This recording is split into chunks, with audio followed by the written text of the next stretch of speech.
Bueno, estamos con Sergio Palazzo, secretario general de la bancaria y diputado nacional. Hola Sergio, ¿cómo estás? Bien, Roberto, gracias por la invitación. Saludo a todos los oyentes y escuchas de este programa.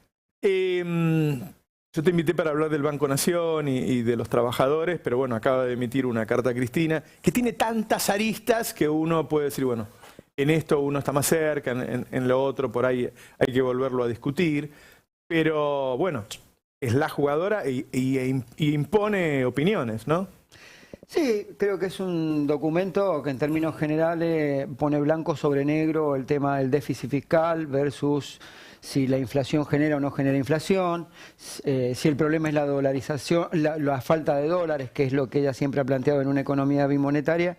Creo que desde ese punto de vista es un muy buen documento que pone mucha luz, particularmente y derrumba mitos, ¿no? En esa parte yo coincido plenamente con el documento.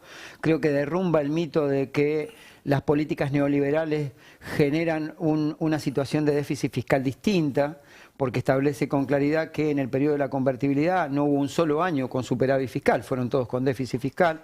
Establece con claridad que los saltos que tiene el problema inflacionario siempre tiene que ver con la imposición de falta de dólares y no con la emisión específicamente, ¿no? O con el déficit fiscal. También hace una referencia interesante y es que los únicos 6 años, desde el año 1961 a la fecha que hubo superávit fiscal, son los del gobierno, parte de Néstor, parte de ella, hasta la crisis de Lehman Brothers. Hay cosas en las que no acuerdo con el documento. A mí me parece que Javier Milei sí es la cuarta expresión del neoliberalismo en la Argentina. Ella lo excluye, dice sería injusto decir que... Para mí sí, porque concentra lo peor del menemismo y lo peor del macrismo. Entonces me parece que sí es la cuarta aparición del neoliberalismo en la Argentina. En esto tengo una opinión diferente de Cristina y por supuesto tengo una opinión muy diferente con respecto a sus conclusiones en el punto 12 vinculado al tema de la asociación de capitales privados y públicos en materia de empresas públicas. Para mí las empresas públicas son del Estado y deben continuar en manos del Estado y no pueden ser privatizadas ni total Recordémosle a la gente qué dijo Cristina y después, porque por ahí la gente no leyó todo el documento. Establece que está bien discutir esta posibilidad de asociaciones virtuosas, ella lo define así, de capitales públicos y privados en las empresas del Estado. Yo no acuerdo en absoluto con ese concepto. Creo que es más, ella misma 2 o 3 hojas más adelante, cuando hace un análisis, esto antes de las conclusiones, pone como hitos de ese superávit fiscal de esos 6 años, precisamente uno de los hitos pone la recuperación o la nacionalización nuevamente de las empresas que estaban en manos del sector privado. Yo creo que las empresas del Estado, por su carácter estratégico, tienen que seguir en manos del Estado y no pueden ser sometidas a un proceso de privatización ni parcial ni total. Está, digo, mientras al gobierno le va muy mal, tan mal que pide auxilio para que Macri lo ayude, también hay un debate en el peronismo, de ideas, de cómo se sigue, de cómo va a ser la próxima elección de candidatos, de revisión de lo que pasó en los últimos 4 años. Eso está dando vuelta. Mientras, el punto central tiene que ser Milei, obviamente. Sí, está claro que por un lado hay un reacomodamiento de todo el aspecto político en la Argentina, ¿no? Por un lado tenés esta sociedad supuesta, que ya de hecho se daba. No es nada nuevo lo que está diciendo Milei. Yo lo veo en el Parlamento, trabajan asociados el PRO y la Libertad Avanza como un solo bloque, claro, está claro. O sea, no es nada nuevo. En términos de ejercicio del poder en el Poder Ejecutivo, ya está cristalizado ese acuerdo. A lo mejor lo que Macri le está pidiendo es más cargos, es otra cosa. Ahora, hablar de un gobierno de coalición, como está hablando Milei, a los 60 días de haber asumido, es asumir de que ya ha licuado su poder. Es grave. Porque hablar de un gobierno de coalición a los 60 días es hablar de que quien ganó con el 30% en la elección general y el 56% en el balotaje, está diciendo que va a cogobernar con otro. Yo no creo que el gobierno de Milei, como algunos plantean, sea un gobierno débil. Porque en este momento el gobierno de Milei tiene entre sus filas integrantes en las máximas decisiones ministeriales y del Poder Ejecutivo a 2 fórmulas presidenciales. tiene los dos candidatos a vice y los dos candidatos a presidente. Uno fue presidente y la otra vice, y el otro perdió y salió tercero. Bullrich y Petri. Bullrich y Petri, monitoreado casi como un titiritero por un expresidente que es Macri. Claro. Y acompañado por todas las corporaciones argentinas, que cual si fuera el manifiesto histórico que han tenido de reclamos o peticiones a todos los gobiernos, lo impusieron en un DNU y lo impusieron en una frustrada ley de bases para la libertad de los argentinos, y no sé, todo ese pomposo título. Esto por un lado. Entonces uno tiene que empezar a mirar ese panorama. Ahora, ¿en qué quedó la otra parte de Juntos por el Cambio? También es un actor que vuelve a jugar dentro del proceso futuro electoral. Si ya lo ha excluido, tratándolos de traidores, en el caso de Milei, a la Unión Cívica Radical, si ya el otro referente importante que tenía el PRO dentro de Juntos por el Cambio, que Horacio Rodríguez Larreta, festejó el hecho de que no hubiera prosperado la ley ómnibus, significa que ahí hay otro espacio que está fuera de este espacio de gobierno. Claro. Y además estamos nosotros, Unión por la Patria, con la diversidad de 2 sectores, 3 sectores o los sectores que sean, que creo que tiene que encontrar una síntesis, y esa síntesis tiene que pasar. Está claro que Cristina Fernández de Kirchner es la líder que más concita, no solo traccionando votos electoralmente, sino intelectualmente como dirigente. Sería una estupidez negar que es quien debe marcar una guía en la discusión política que tiene el espacio. Pero también creo necesario que aquellos que legitimaron y validaron tengan su espacio de decisión en la discusión.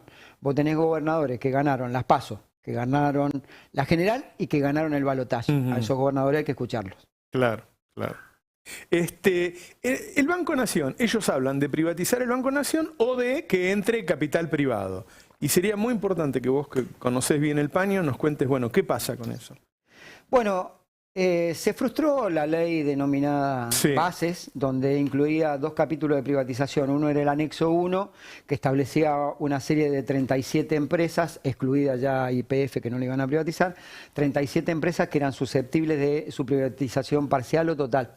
Y había un anexo 2 que incluía 3 empresas, las termoeléctricas, ARSAT y Banco Nación.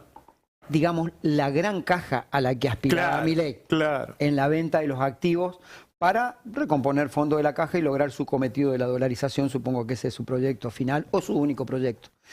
Bueno, este anexo B, el anexo A casi que estaba ya los votos suficientes como para que mandá empresa por empresa, si querés privatizar alguna, y explicar por qué. Ni en el decreto, ni en la ley hay una sola hoja que muestre un solo estado contable, que muestre una sola necesidad estratégica de privatizarla. No hay absolutamente ningún dato. Entonces, y ese anexo 2 prácticamente estaba perdido, pero por mucha más diferencia de lo que venían perdiendo los incisos. Por eso levantan la sesión, porque fracasaba el corazón o uno de los órganos importantes para el funcionamiento de ese cuerpo, que era esa ley, como también lo habían sido las delegaciones por un lado, las emergencias por un lado, las delegaciones por otro. Las delegaciones empezaron a tener un revés en los incisos y venía una gran derrota en materia de privatizaciones. Creo que esto hace levantarlo. ¿Por qué el Banco Nación no tiene que ser privatizado?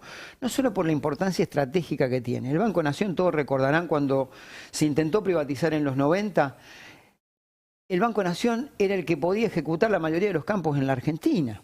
Y fue absolutamente imprescindible que estuviera en manos del Estado para que no se apropiaran de la tierra los grandes capitales extranjeros que podían por moneda apropiarse de la tierra. Segundo, porque cumple una función esencial. En materia de inclusión financiera, en cada pueblo tiene una casa y le llega a cada uno de los argentinos que no tienen un servicio financiero. Si lo querés medir en términos de rentabilidad, generó 1.800.000 millones de pesos de rentabilidad al cierre de ejercicio. Y además administra 13 billones y medio de depósito y además es el que maneja el 20% del mercado financiero argentino. Vaya negocio por delante que tienen para ofrecerle a los amigos del poder, como siempre ha habido en la Argentina. Nosotros decimos que la aparición de esas charlas con los CEO de Barrock 2 días antes del tratamiento de las privatizaciones tenían que ver con esto, tenían que ver con la entrega de los recursos naturales, de las finanzas. Y por supuesto del espacio satelital, un tema que vos conocés muy bien y que es una ley con nombre y apellido.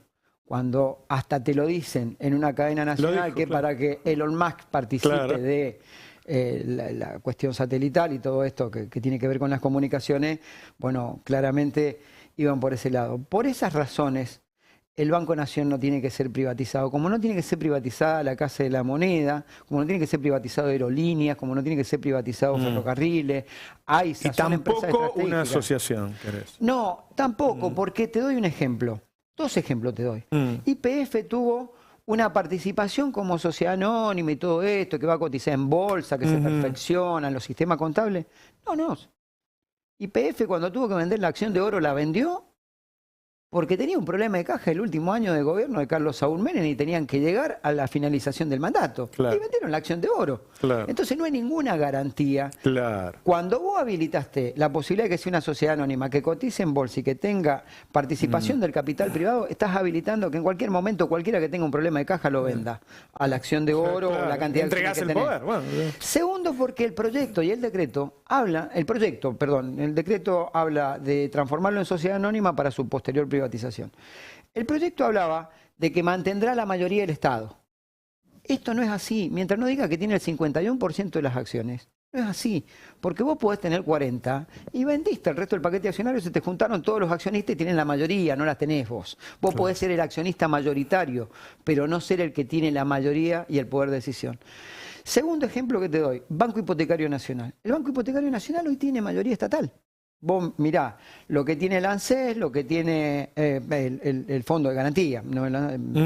Lo que tiene el Estado, agregale una pequeña porción de los trabajadores por el programa de propiedad participada, y el que maneja el banco tiene el 16% de las acciones, que es Elstein.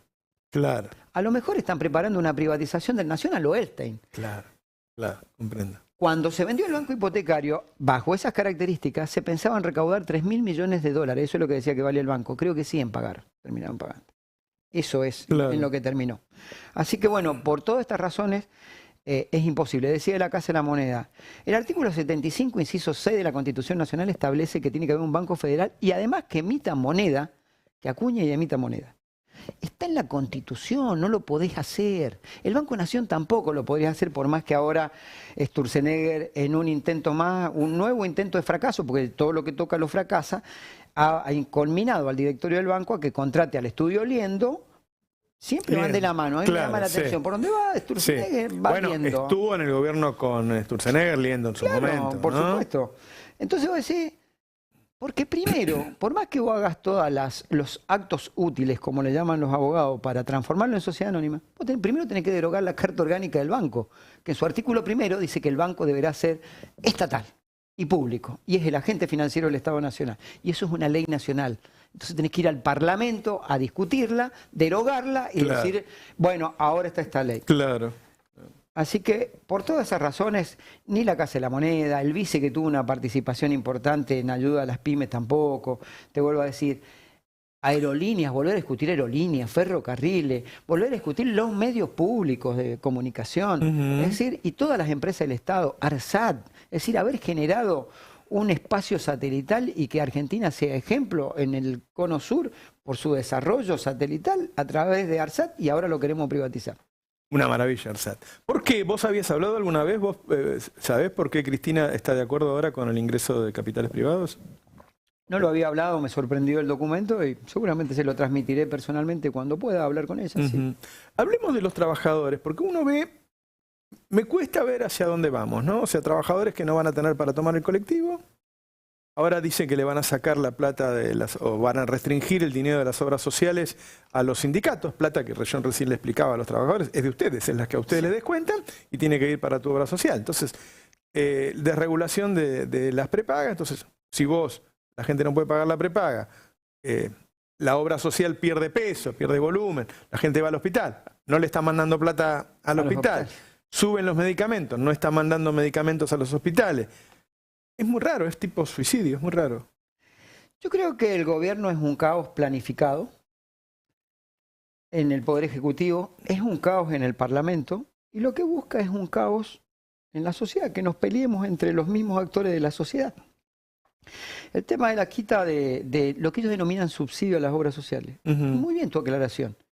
El Estado no pone plata.